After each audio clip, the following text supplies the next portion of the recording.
Like, that broke my heart. I'm like, wow, a pair of Jordans has more value to you than the beat that you just rapped over. Exactly. Wow, that's... I don't understand that mentality. No. Especially if you see yourself, you want to see yourself make it. You know.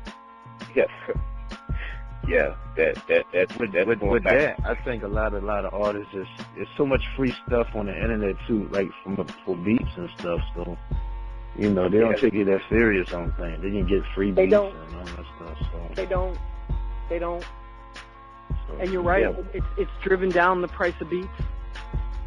That's it. I'm definitely gonna go back to your the live stream you had for the producers just to hear that, because that's what I need to really figure out, how the producer thing is going. It just blows my mind how you almost have to develop a name for yourself before you can get paid.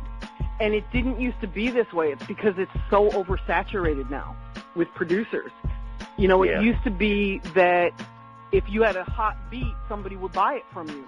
And in today's world, it's like, if you have a hot beat and somebody can't get it from you either for free or for like $50, they'll bring it to their man and say, hey, make this beat for me. And then dude will copy your beat, change a little bit of something, and then give it to dude for free because it's his boy. Wow. See how the game is so, I don't know, Wendy. The game is crazy. Yeah, it can be very ugly. Yeah. So where do you see the game going in the next years though? Like, you know, because I see a lot of artists like me and QueFourFive talked about this before. Rolling Stone and all these other artists are still touring at that age. You think rap, hip hop will, like artists like Snoop? I think Snoop will be able to still do it at an old age. I think Snoop will. I think guys like Snoop and Slick Rick, like the guys who really stood out. But I don't think like Nice and Smooth will be able to tour. I don't think like the smaller legacy acts will be able to tour. I think that the superstars can. I see rap getting younger now. As I'm traveling through high schools and colleges promoting artists, I see what kids say about rappers. And even though we criticize, my generation, not me, but my generation criticizes like the Uzi Verse and the Lil Yachty's, the kids relate to them because they're their generation, it's their age. Right. And it would be like when I was working in the golden era of hip hop and Biggie was huge, you would have like the fans of Public Enemy saying, "Oh, Biggie's ruining hip hop. He's only talking about that materialistic shit." And then I would just kind of laugh. Really? If Biggie was multi-platinum, it would be like, yeah, okay, whatever, bitter old man.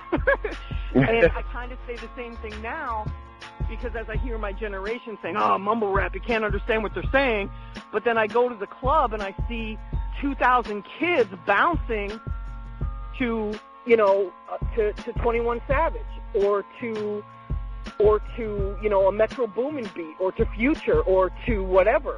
And it's like, okay, you can be mad all you want, but these kids love this shit. Yeah. And this is becoming their golden age of hip hop. Right. Yeah, that's true. That's a good way of putting it.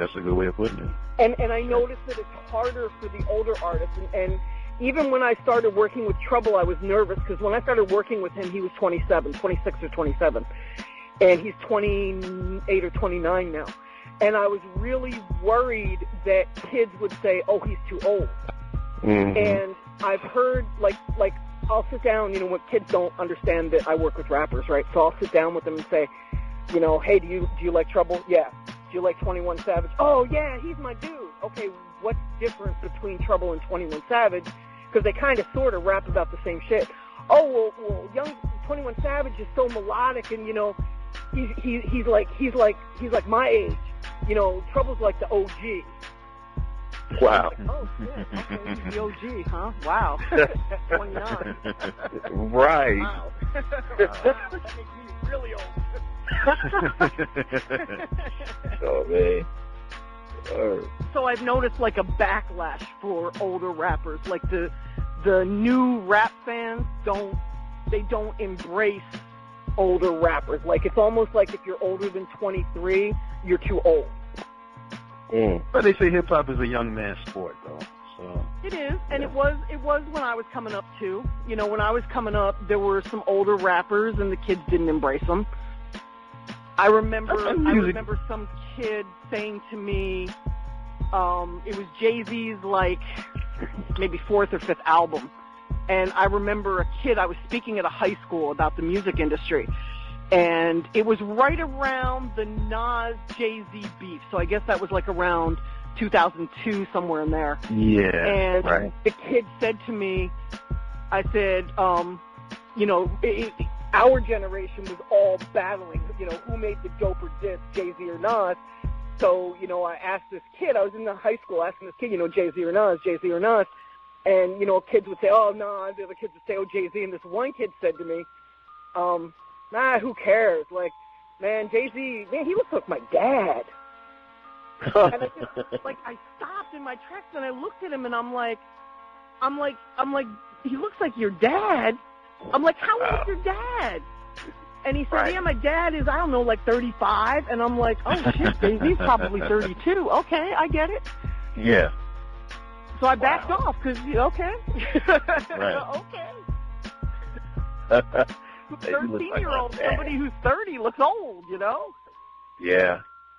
Yeah, that's crazy. I mean, it's just the fact that, like, you know, that mentality that the kids have, you know, it's just, you know, I always hear people say, you know, pay homage, you know, and I think about when I was coming up, you know, I came up in the 90s, you know, and, you know, we always still have respect for Bambaataa and Grandmaster Rakim, Big Daddy Kane, you know. Yeah.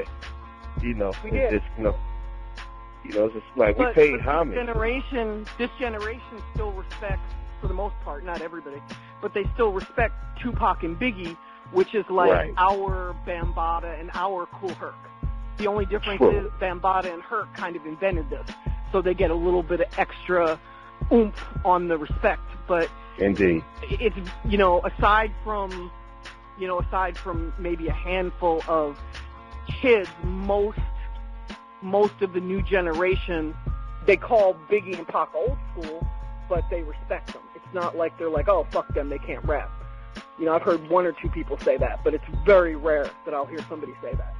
Yeah, because, I mean, I always ask young kids, I do the same thing, Wendy. I ask kids, you know, hey, what you got in your phone? Because, you know, they always got all the music in the phone. They say, I got some old school. I'm like, what you got? And they'll say, I got some Tupac, and I got some Biggie, and I'm like, okay, young blood, you doing good. Okay, exactly. All right. Yeah, so. I remember the first time, like, somebody said, I got some old school shit, and I'm thinking, oh, cool, they got, like, Slick Rick. What you got, Rakim? Yeah, that's what I'm thinking, and they're like, yeah, I got Bone Thugs, and I got Biggie. I'm like, whoa, I'm old.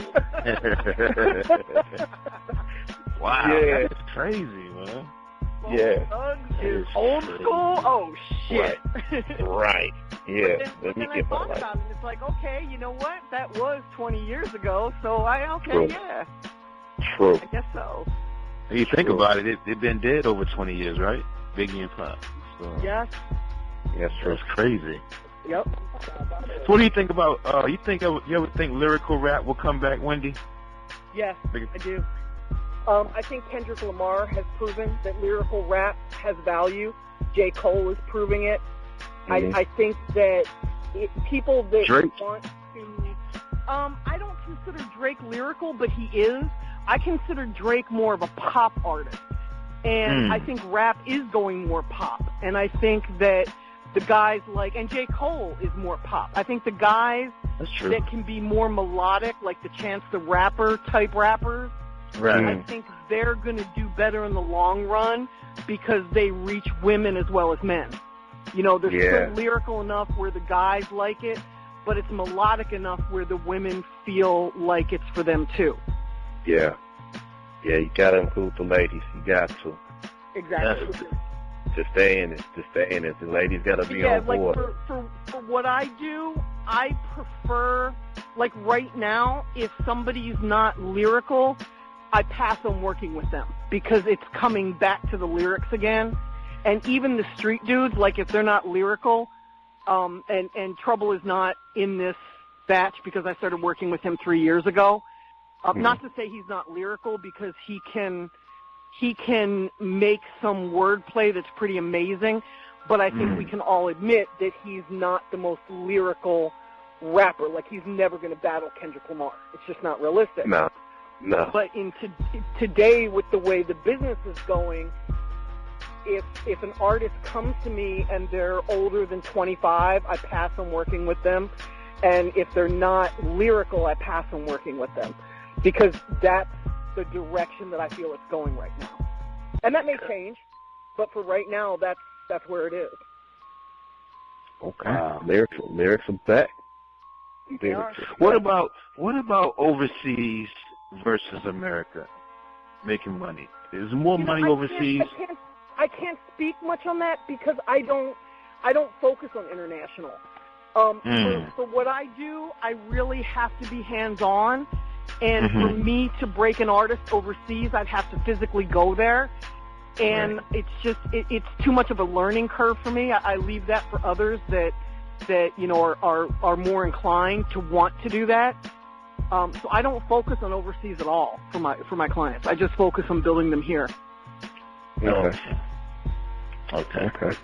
All right. But lyrics, like, I didn't know if you wanted to go in that direction, but lyrics matter overseas more than they do here.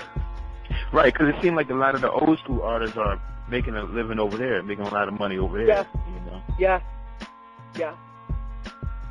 Yep. Still touring and just getting money over there. It seemed like it. I know Wu-Tang is real big. Probably Slick Rick. Everybody just overseas getting money. It seemed like it. I hear a lot of interviews and everything. So, and maybe that's the market to go to once you're older. Once you get older in hip hop, you know what I mean? Like, right? Maybe that is where you go, provided you had a viable career here. I don't think you could be 40 years old and start rapping and hit Europe. I think you need to have some renown here in order to go there. But I think that you also, like, they don't, our streets are very different than European streets or Asian streets. So the street rap is a harder sell because they don't understand the lifestyle. True. They can't relate to it as much as they can relate to, other topics. True. And I remember being in Korea, and just being blown away when there was Korean guys, quoting Tupac lyrics to me. Right. Right. And we all know Pac. People always say, "Oh, he's a gangster rapper," but Pac. In my arguments, I always say Pac is one of the only rappers who touch almost every emotion that the human being can have.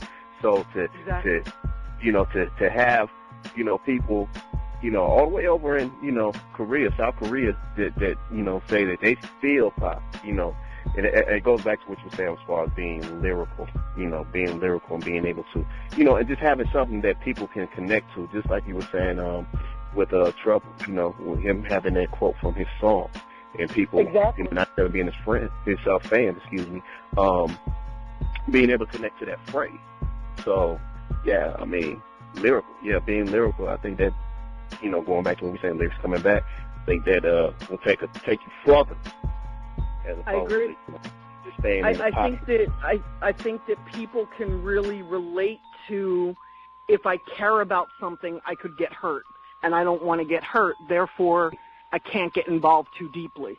Right. And that's what the T-shirt says. I can't get involved too deeply. Right. I like that. I like that. I'm going to have to go get me one of them. I like that. I really like that. I love it. So, Wendy, you never wanted to start a label? No, I don't like the whole day-to-day of running a label. Also, once an artist gets to the point where they've blown up, it's not fun for me anymore. I really like breaking artists,